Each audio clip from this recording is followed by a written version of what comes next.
My name is Maren Holt. I am 32 years old, and the first time my parents erased me, they did it in their own living room, with the fireplace on, and my mother's hand wrapped around mine like she was comforting me through someone else's tragedy. It was the Sunday before Thanksgiving. My mother had texted me that morning and said, "We need to talk about your father's paperwork, sweetheart. Can you come by after church?" So, I drove 43 minutes north from Grand Rapids with a folder on the passenger seat. Property tax receipts, home equity statements, Medicare supplement notices, a furnace invoice from February. The ramp repair from last winter, after Dad slipped on the back steps. Everything organized with blue tabs. That was what I did for a living. I worked hospital billing. I made bad numbers, look understandable. I thought I was coming to help. Then I opened the front door and saw Brantley Voss sitting on my parents' sofa in his good boots. His wife, Kendra, had one hand resting on her purse and the other on my mother's Bible. Milton Greer, the realtor from church, stood by the window holding a cream-colored envelope with his company logo on it. No one had told me they would be there. My father sat in his recliner, staring at the cold coffee on the side table. He did not look up when I said hello. Mom patted the cushion beside her. "Sit down, honey." I stayed standing. That was when she smiled with wet eyes and said, "Your father and I have decided you won't inherit the lake house, Brantley will." For a second, all I heard was the furnace kicking on under the floorboards. The same furnace I had paid $4,950 to replace. Then Mom squeezed my hand and added, "Nothing has to change." And I looked down at the folder nobody had asked me to open. Silence settled in the room. No one spoke. No one moved. "Now, let's begin the story." I looked at my mother's face for a long moment, waiting for the part where she corrected herself. She didn't. Brantley leaned forward with his elbows on his knees, trying to look humble in a room he already believed belonged to him. Kendra kept her eyes soft, one hand folded over the other like she was waiting for prayer to begin. Milton Greer cleared his throat by the window. "Maren, I know this may feel sudden." Sudden, that was the word he chose for a decision that had clearly been discussed long before I walked through the door. My mother patted the cushion beside her again. "Please sit down. This doesn't have to be ugly." I sat, but not beside her. I took the wooden chair near the hallway, the one with the loose spindle Dad always said he was going to fix. My folder stayed on my lap, unopened. Dad shifted in his recliner. The leather made that tired sound it always made when he wanted to leave a conversation without moving his body. His thumb rubbed his wedding ring, once, twice, then stopped when Mom glanced at him. "Brantley has a family," Mom said. "2 children, a wife, a business he's trying to rebuild. Your father and I prayed about this." Brantley nodded slowly, as if prayer had signed the paperwork for him. Kendra looked toward the hallway, where old family photos hung in crooked frames. "The kids already call this Grandma's lake house," she said. "They feel safe here." I wondered if they knew the back steps were safe, because I had paid for the ramp after Dad fell the winter before. Milton stepped in before the silence could make anyone uncomfortable. "A family property survives best when it goes to a family unit," he said. There it was, clean, polite, cruel in a way that wore a tie. I was 32 years old, unmarried, no children, a hospital badge on my dresser, an apartment in Grand Rapids with a balcony too small for a chair. In their eyes, that made me stable. And stable, in my family, meant available. "So I'm not a family unit," I said. Mom's mouth tightened. "Don't twist this. I'm asking. You're independent, honey. You've always been independent." People say that like it's a compliment. In families like mine, it is a sentence. It means you can be skipped. It means your pain can be postponed because someone else's need photographs better. Brantley rubbed both hands down his jeans and said, "Nobody's saying you're not family, Maren. You can still come for holidays. Obviously. Obviously." I looked at him then, really looked. His boots were clean, but not new.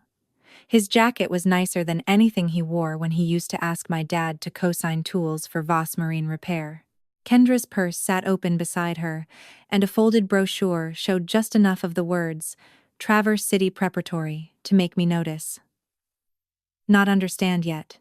Just notice. Dad's eyes flicked past the kitchen, toward the back door and the garage beyond it. Then they dropped again. The house needs someone who can fill it, Mom said softly. Someone who needs it. I felt the folder grow heavier on my lap. Then why? I asked, keeping my voice low. Has the person who doesn't need it been paying to keep it standing? No one answered. The furnace hummed under the floorboards. Milton looked down at the cream-colored envelope in his hand, then laid it on the coffee table between us. I think, he said, everyone should be prepared for the next step. Milton opened the cream-colored envelope like he was doing me a favor. He slid out 3 pages, tapped them straight against the coffee table, and placed them in front of me with a silver pen on top. The attorney called this an acknowledgement, he said. I'm only passing it along. It confirms you understand your parents' intentions and won't create confusion later. He smiled when he said confusion, like confusion was what I had brought into the room, not what had been waiting there before I arrived. I did not touch the pen. I picked up the pages instead. The first paragraph had my parents' names. The second had Brantley's. The third had mine. I read slowly, because hospital billing teaches you that the most dangerous words are never the biggest ones. They hide in the middle of sentences, dressed up as procedure. Halfway down the second page, I found the line Milton had been trying to slide past me. I would acknowledge that I had no legal, equitable, or financial interest in the lake house or its related property. For a second, the room seemed to shrink around that sentence. No financial interest. I thought of the $1,275 transfers that left my account every month. I thought of the property tax notices I had cleared before penalties hit. I thought of the ramp Dad used every morning, the one Brantley's children ran across in July with popsicles melting down their wrists. My money had become quiet repairs, nobody mentioned, safety nobody thanked me for, and now they wanted my signature saying none of it had ever touched the house. I looked up at my mother. You want me to sign that I have no financial interest in a house I've been paying on for 5.5 years? Her face folded into hurt so quickly it almost looked practiced. Maren, she said, we never asked you to keep score. Brantley exhaled hard, impatient now. Nobody's trying to erase what you did. We just don't want lawyers circling later. Kendra's voice came soft from the sofa. The kids don't need uncertainty. Dad finally moved. His hand lifted off the recliner arm, just a few inches. Maybe, he said, barely above the furnace. Maybe we should give her time. Mom turned her head toward him. She didn't raise her voice. She didn't have to. Vernon. Just his name. That was all it took. His hand settled back down. His eyes moved toward the back hallway. Then they moved away. Something inside me moved with them. I did not understand it yet. I set the pages back on the table. Before I did, my thumb brushed my phone awake under the folder. One picture. Just the second page. Just that sentence. The click was silent. My hands were not. They trembled enough. I tucked them beneath the folder when I stood. I'm not signing this tonight, I said. Milton's smile thinned. That may complicate things. Then let them be complicated. No one walked me to the door. As I reached for my coat, Kendra's whisper cut clean through the warm room behind me. Then we'll have to do this without her. I stepped outside into the cold November dark with my folder under my arm. For the first time that night, I understood they had not called me home to talk. They had called me home to disappear me properly. I sat in my car for almost 10 minutes before I started the engine. The lake was black beyond the trees. The porch light behind me made the windshield look like a mirror. I could see my own face in it, calm. Somehow, that was the part that scared me, not the anger. Anger would have made sense. What I felt instead was quieter than that. Cleaner. It felt like something in me had stopped trying to explain the hurt to people who'd already budgeted for it. Back in Grand Rapids, my apartment was exactly as I had left it. One lamp on by the sofa, a stack of mail on the counter. My work shoes near the door, still lined up like I had expected to come home as the same person. I put the folder on the kitchen table and stood over it for a long time. Then I opened my laptop. Hospital billing had taught me a strange kind of discipline. You do not panic at the first number. You find the account, you find the dates, you find where the balance changed. The first transfer was from May, 5.5 years earlier, $1,275 to Northwoods Community Bank. I remembered setting it up at my mother's kitchen table. Dad sat with a hospital bracelet still around his wrist. Mom had placed the statement in front of me like it was something fragile. "We just need a bridge, honey," she had said, "just until your father gets stronger." I was 27 then, newly promoted, proud of having dental insurance and a parking spot with my name in the employee system. I told her I could cover it for a few months. A few months. That phrase should come with an expiration date. I scrolled. June, July, August. The same amount. The same bank. The same quiet little withdrawal that had become part of the shape of my life. 66 times. Not a favor anymore. A system. I opened a blank spreadsheet. Some people pray when they are scared. Some people count. I counted the loan payments first. Then the property taxes I had covered when the notice turned yellow, and my mother said she could not bear to show my father. $8,600. Then the furnace, $4,950, paid on a credit card I spent 7 months clearing. Then, the ramp lumber and labor after Dad's fall. $3,400. Then 2 Medicare supplement premiums I had been told were, just this once, $2,200. By the time the numbers stopped moving, the total was a little over $103,000. I stared at it until the digits stopped looking like money and started looking like years. The used car I did not replace. The house down payment I never quite reached. The vacation I canceled because Mom said the tax bill came early. The birthday dinners where Brantley talked about rebuilding Voss Marine Repair while I wondered if I could stretch groceries until payday without touching savings. Nobody had stolen from me in one dramatic gesture. They had done it softly, month by month, with warm hands and tired eyes and the word family folded over the blade. Then I pulled up the old home equity documents. I had seen them before, but only as the person making sure a payment cleared. That night, I read them as the person who had just been asked to disappear. One line stopped me cold. HELOC draw. $92,000. The date was early April, the same spring Brantley's boat repair shop stopped posting photos online. I remembered Mom saying his business had hit a rough patch. I remembered Dad looking gray at Easter. I remembered Brantley arriving in a newer truck that summer and saying he had found breathing room. For the first time, I did not let the memory pass. I copied the statement, then another, then every receipt I had. I created a folder in the cloud and named it Lake House Support Paid Records. It sounded too neat for what it was, but neat was the only way I knew how to survive ugly things.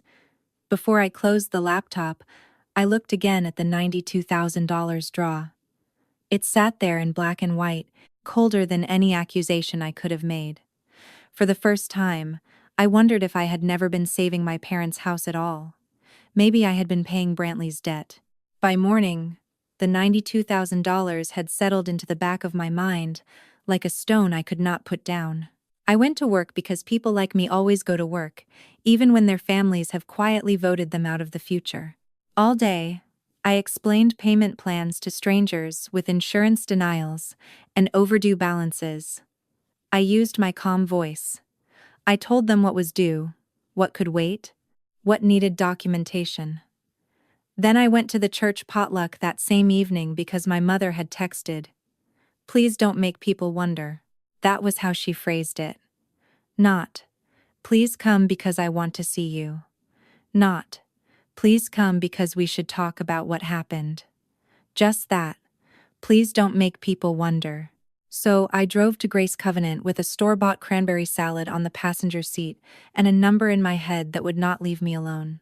In the fellowship hall, the air smelled like coffee, baked ham, and old carpet warmed by too many bodies. Women arranged casseroles under foil. Men stood near the folding chairs pretending not to discuss other people's business. Mom saw me before I saw her. She was standing beside Kendra near the dessert table, one hand resting on Kendra's arm like they were the wounded ones. Kendra's eyes were red in a careful way, not swollen, not messy, just red enough to tell a story. When I walked in, 3 women from my mother's Bible study went quiet at the same time. That is how you know a room has been prepared before you enter it, not by shouting, by silence arriving early. Milton Greer was by the coffee urn, stirring powdered creamer into a paper cup. He looked at me, then looked away with the gentle disappointment of a man auditioning for moral authority. "It's sad," he said, "not quite to me, and not quite away from me. When adult children forget that parents are not bank accounts." A few people lowered their eyes. One woman made a little sound in her throat, the kind people make when they want to agree, without being brave enough to say so. I stood there holding cranberry salad and felt the heat climb up my neck. For 1 second, I almost answered. I almost said that if parents were not bank accounts, daughters should not be treated like the account on file. I almost said I had paid more than $103,000 into the house everyone was whispering about. I almost said Brantley's name and watched the room change shape. But I could hear my own training in my head. Don't argue a claim without the documentation ready. Don't react to the first notice. Read the file. So I put the salad on the table between a green bean casserole and a plate of rolls, and I said nothing. Kendra did not have my discipline. Or maybe she had exactly enough of it. 10 minutes later, I was standing by the coat rack. I was pretending to read the church bulletin when my phone buzzed. Tessa Holt, my second cousin, had sent me a screenshot of Kendra's Facebook post. "Some people punish kids for grown-ups' choices. Pray for families under attack." Under it were little praying hands, hearts, comments from women who had held me as a baby. "So sorry, honey. Kids shouldn't suffer. Family is everything." Then Tessa sent another message. "Is it true you're trying to take the lake house from Brantley's kids?" I stared at that sentence until the words blurred. That was the beauty of their version. They had made me the taker. Not the daughter who had paid taxes during lunch breaks. Not the one who knew the loan due date better than her own birthday. The taker. The childless woman threatening children. It was clean, simple, useful. A lie with church shoes on. Across the hall, Mom looked at me and then looked away. She had seen my face. She knew I knew. And still, she said nothing. That hurt more than Milton, more than Kendra, more than Brantley, who arrived 20 minutes late with his girls and let them run straight to the dessert table while people smiled at him like he was the future of something. My mother could have crossed the room. She could have said, "That isn't true." Instead, she reached for a stack of paper plates and started handing them out. I left before the closing prayer. In the parking lot, the November air felt sharp enough to make thinking easier. I was sitting behind the wheel, cranberry salad untouched on the fellowship table behind me, when my phone buzzed again. It was a number I had seen once on Dad's old neighbor list, but never saved. The message was short. I still remember whose car was in that driveway every time the furnace died. Then a second message came through. "Orson Pike. Your dad's old neighbor. Call me when you're ready." I read it twice, and for the first time since the living room, I realized someone outside that house had been watching the truth happen quietly. I did not call Orson from the parking lot. I wanted to. I sat there with my thumb over his number, watching people walk out of Grace Covenant in little groups, carrying foil-covered leftovers and the version of me they had been handed. But I had learned one useful thing from years of billing disputes. A witness is not useful because they are kind. A witness is useful because they remember details. So I drove home first. I made tea I did not drink, opened my laptop, and started a new document called Questions Before Answers. The next morning, I called Maura Ellison from the stairwell outside my office. I had met Maura 3 years earlier when she helped one of our elderly patients untangle a guardianship mess after a stroke.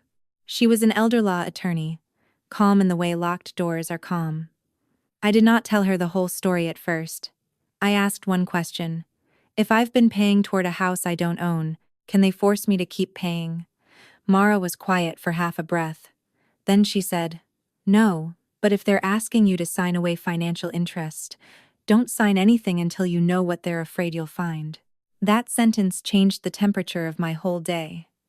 During lunch, I drove to the Kent County Records office with my badge still clipped to my sweater.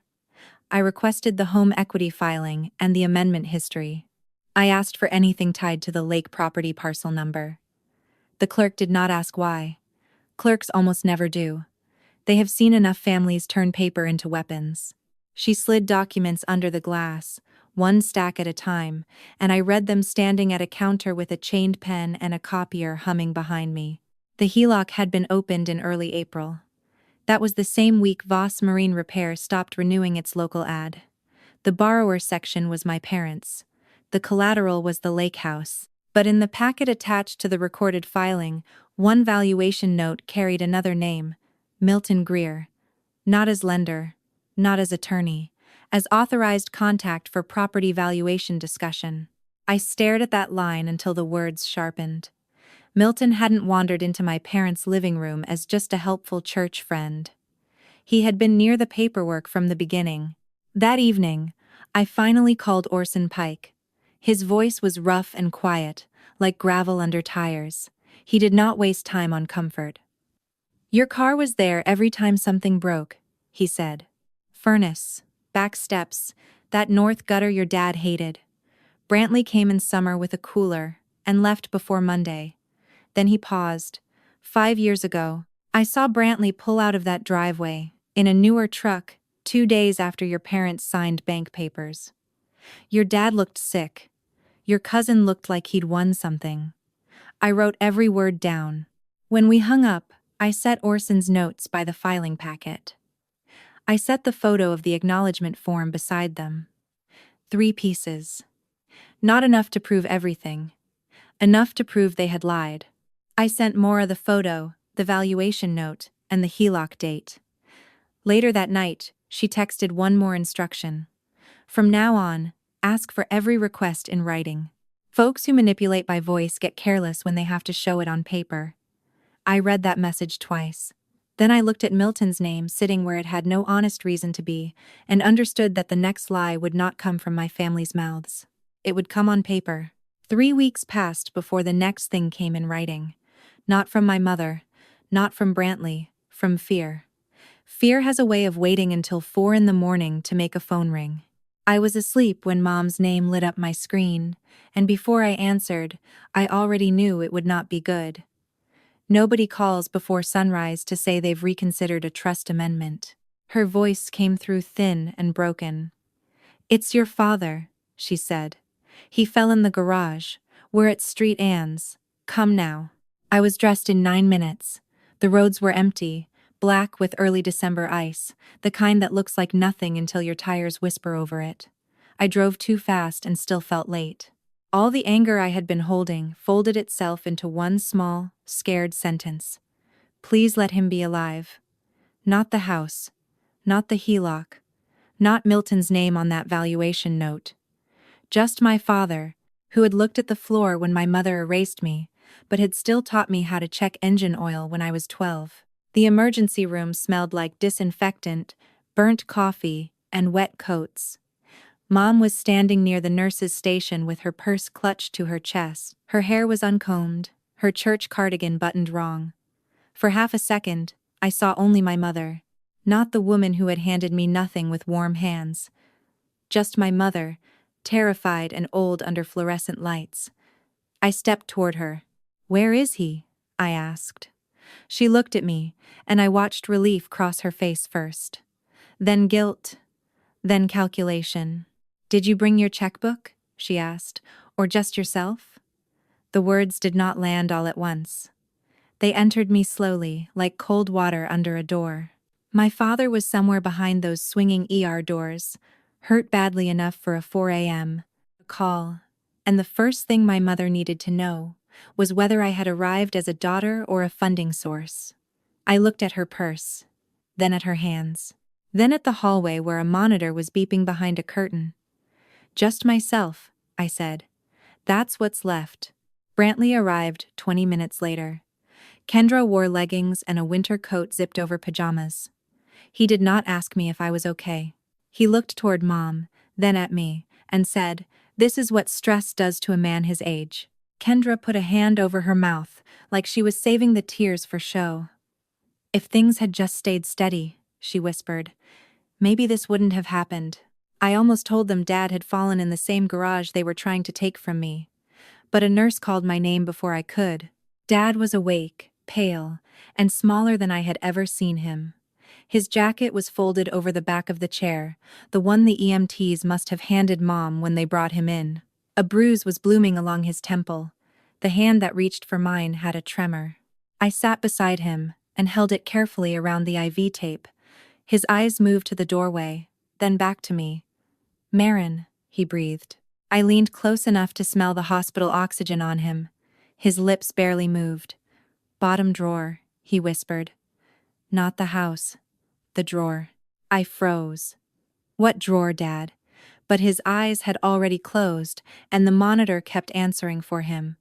I stayed until morning. Mom cried in the chair. Brantley paced the hall, making calls in a low voice. Kendra texted with both thumbs. Nobody asked what Dad had said to me. Maybe they thought he had apologized.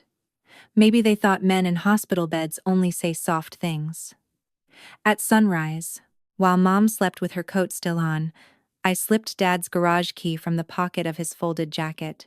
It was cold and small against my palm, and for the first time since Milton's name appeared on that record, I knew exactly where I had to go next. I left Street Ann's just after 7. Dad's garage key was in my coat pocket, and my phone was heavy with messages I did not answer. Mom had sent one from the chair beside his bed. "Please don't make this harder today." Brantley had sent nothing. That told me more than a paragraph would have. The roads back to the lake house were gray with morning, the kind of Michigan gray that makes every mailbox and bare tree look like they had been put on trial. The house itself was dark. Mom was still at the hospital. So I parked behind the garage, not in the driveway. I do not know why I chose the back. Maybe some part of me already understood I was not coming as family anymore. I was coming as someone looking for what had been hidden. The garage door stuck halfway, the way it always had in winter. I had to shoulder it up with both hands. Cold air rolled out first, carrying the smell of motor oil, cedar dust, old rubber, and tools that had spent decades being useful. Dad's workbench sat beneath a pegboard where every wrench had an outline drawn around it in black marker. That was my father, a man who could not organize a feeling if his life depended on it, but knew exactly where a 7/16 socket belonged. For a minute, I just stood there. Morning light came through the narrow side window and landed on the concrete in a pale rectangle. I remembered being small enough to sit on that bench while Dad changed a mower blade. He told me never to put my fingers near anything that spun faster than I could think. He had never been good at saying "I love you." He said it in oil changes, snow tires, and keys pressed into palms. The bottom drawer was swollen from damp. I had to pull twice before it gave. Inside were old spark plug boxes, a cracked flashlight, 2 rolls of electrical tape. Underneath them was a spiral notebook with a blue cover curled at the edges. My name was not on it. Not on the outside. But when I opened it, the first page stopped me.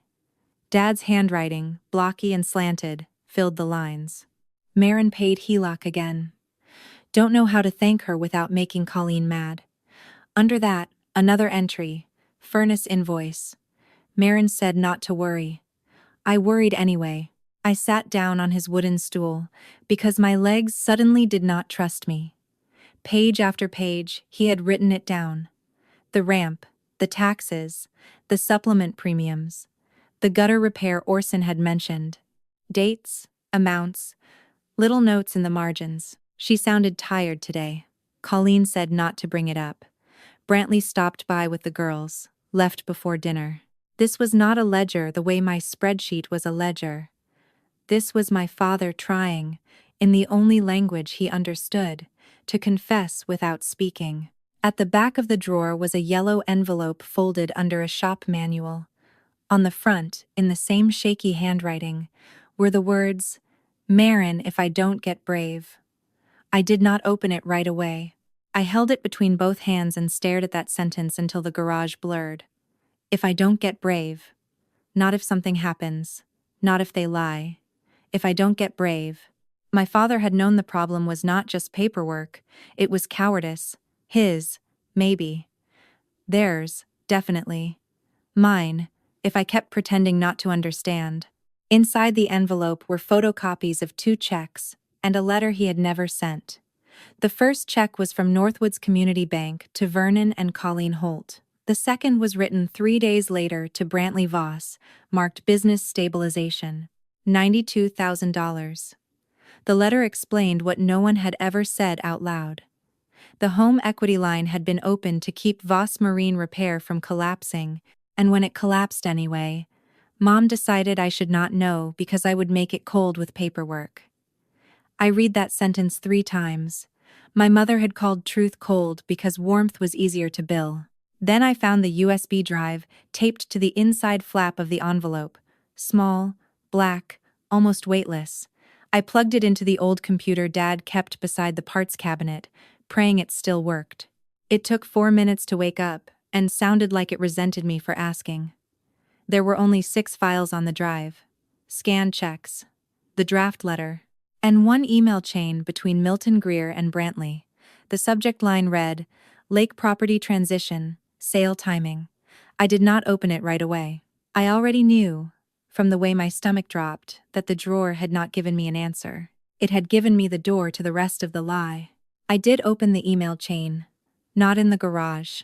Not on Dad's old computer, with the cold coming through the door and my hands shaking harder than I wanted to admit. I copied the files onto my own drive, shut everything down, and put the notebook, the checks, and the envelope back exactly where I found them. Then I took photos. Every page. Every check. Every line in Dad's handwriting. Evidence is only evidence if it survives the first person who wants it gone. At my apartment, I sent the files to Maura with no explanation, except, I found what they were hiding. She called me 8 minutes later.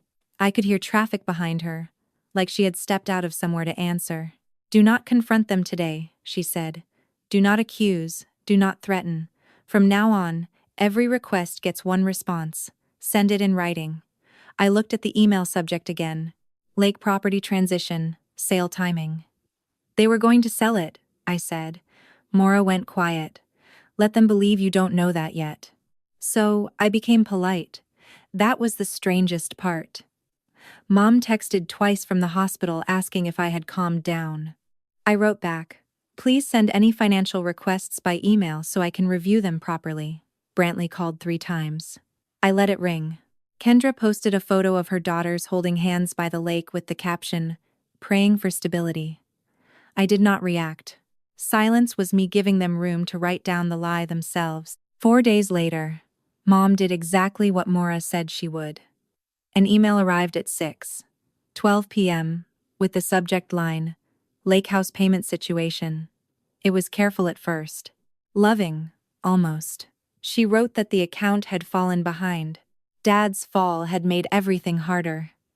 The family needed peace. Then came the number, $17,840, to bring the loan current and stop the next stage. And then the sentence I read 3 times. If you help us now, your father and I will make sure the house comes back to you later. Later. The same word folks reach for when they're borrowing your present. I forwarded it to Maura. She replied with 1 line. Good. Now they've admitted they need your money to save a house they said you had no interest in. The next morning, Mom called for a family meeting at the lake house. Brantley would be there. Kendra. Milton. Tessa too, for clarity. I said, if Milton is there, Maura Ellison will be there with me. Mom hated that. I heard it in her pause, but she agreed. Before I left work that day, I texted Orson Pike. You once said you remembered whose car was in the driveway. I may need you to remember out loud. He answered almost immediately. I'll bring my coat. That was all. At 5:30, I drove north with the folder on the passenger seat, heavier now, organized now, dangerous now. When I pulled up, Milton's car was already in front. Through the window I saw Brantley laughing by the fireplace. He acted like the room still belonged to him. He had no idea I had finally learned how to let people step into their own trap. Maura arrived 2 minutes after I did, carrying a black leather folder and wearing a wool coat the color of wet pavement. She did not ask if I was ready. That was one thing I liked about her. She understood that sometimes ready is not a feeling. Sometimes it is just the moment when the door opens. Orson parked behind me in his old pickup, stepped out slowly, and nodded once. I'll wait until you need me, he said. I believed him. Then I picked up my folder and walked into my parents' living room for the second time. Mom had arranged the room like a peace offering. Coffee on the table, cookies on a plate, tissues near her chair. We're here to heal, she said before I had even taken off my coat. Brantley leaned against the fireplace with his arms crossed, no longer pretending humility. Kendra sat beside him with her phone face down on her knee. Milton stood near the same window as before, cream envelope replaced by a legal pad. Tessa hovered by the bookcase, looking like she already regretted coming. Healing costs $17,840 now? I asked. Mom flinched. That is not fair. No, I said, sitting in the wooden chair near the hallway. It really isn't. Maura sat beside me without speaking. That silence changed the room. It made everyone aware this wasn't just family talking anymore. Milton gave Maura a tight professional smile. Counselor, this is a private family discussion. Maura opened her folder. Then I'm sure you'll appreciate a private family discussion staying accurate. Brantley pushed off the fireplace. This is exactly what I meant. She stopped helping. Dad got hurt. Now she brings a lawyer. His voice rose on the last word, like lawyer was something dirty. You made everything unstable, Maren. Kendra added softly. The girls have been crying. They don't understand why Aunt Maren wants to punish them. I looked at her phone, then at her face. Don't put your daughters between you and a bank statement, I said. Her mouth opened, but nothing came out. Milton tapped his pen against the legal pad. Let's be clear. Voluntary help does not create ownership. Adult children assist parents all the time. Maura turned one page.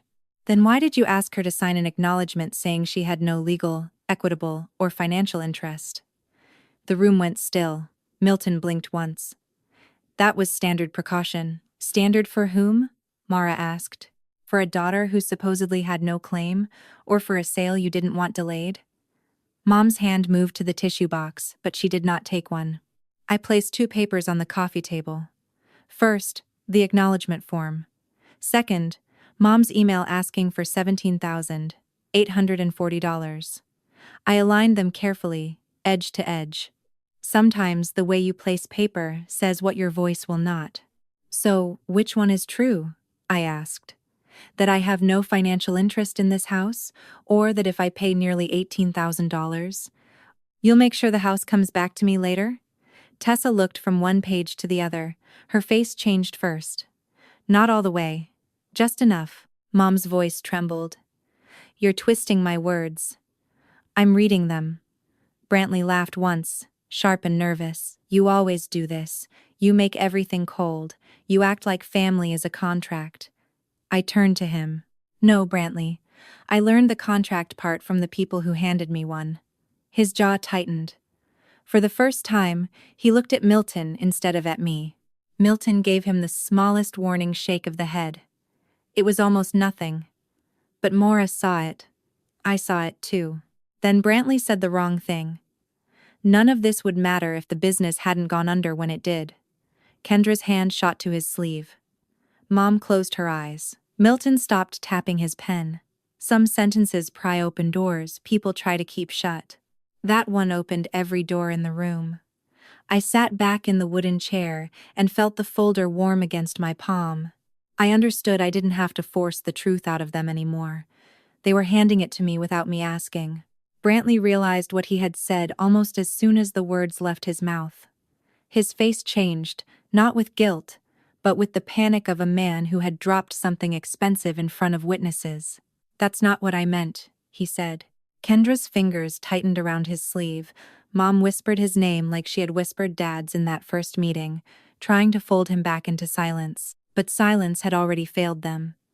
I opened my folder and took out the first photocopy. "This check," I said, laying it on the table, "came from Northwood's Community Bank to my parents after the home equity line was opened." I placed the second one beside it. "And this check went to Brantley 3 days later. $92,000. Marked business stabilization." Tessa stepped closer to the coffee table. Her eyes moved over the numbers, then up to Brantley. "Your boat shop?" she asked. Brantley looked at Milton. Milton looked at Mom. No one looked at me. Maura slid another page forward. "There is also a valuation note listing Mr. Greer as an authorized contact before Maren was asked to disclaim any financial interest." Milton's face hardened. "That proves nothing." "Then the email will help," I said. I unfolded the printed chain from the USB drive and placed it on top. The subject line was still there. "Lake property transition. Sale timing." Under it, Milton had written to Brantley, "Once the amendment is signed and Maren is quiet, we can move without delay." The room became so still I could hear the refrigerator click on in the kitchen. Then I put down the listing estimate. Projected seller proceeds after fees and liens, $214,000. Brantley did not want the lake house for his girls' memories. Milton did not come as a church friend. Mom had not been trying to keep peace. They had been arranging a sale, and my signature was supposed to make me harmless. Kendra started crying then, loudly enough to be useful. "We were just trying to survive," she said. But Tessa did not look at her. She was staring at Mom. "You let everyone think Maren was stealing from children." Mom pressed both hands to her mouth. "I was trying to save this family." "No," I said. "You were trying to save your story." I opened Dad's notebook last. I did not read all of it. I did not have to. I showed the dates. 66 payments. $1,275 each. Taxes, furnace, ramp, insurance premiums. Dad's shaky notes beside them. Confessions scribbled in the garage, because he couldn't really say them in the living room. Outside, Orson knocked once and stepped in when Maura opened the door. He removed his cap, held it against his chest, and looked at my mother with the kind of disappointment only old neighbors can carry. "I saw who came when things broke," he said. "It was Maren. Over and over. Brantley came for weekends. Maren came with invoices." Nobody interrupted him, not even Milton. There was something about a plain truth from someone who wanted nothing from the house that made their careful language look cheap. I gathered the papers back into the folder, except one copy of Milton's email, which Maura kept. She looked at him and said, "My office will be forwarding this to the appropriate licensing board, along with a complaint regarding your role in this transaction." Milton's mouth opened, then closed. Brantley sank onto the sofa as if his knees had finally given out. I stood. My voice did not shake. "You didn't leave me nothing," I said. "You left me the bill, and today, I'm returning it." Milton Greer stopped coming to Grace Covenant before Christmas. No one announced why, but in towns built around church bulletins and lake property, silence has its own handwriting. Maura filed the complaint. A week later, Milton's name disappeared from the real estate office window, and the same people who once lowered their eyes when he shamed me over coffee began saying they had always wondered about him. That is how communities forgive themselves. They pretend suspicion was courage, delayed. Brantley did not get the lake house. He did not get the $214,000 he had already spent in his head either.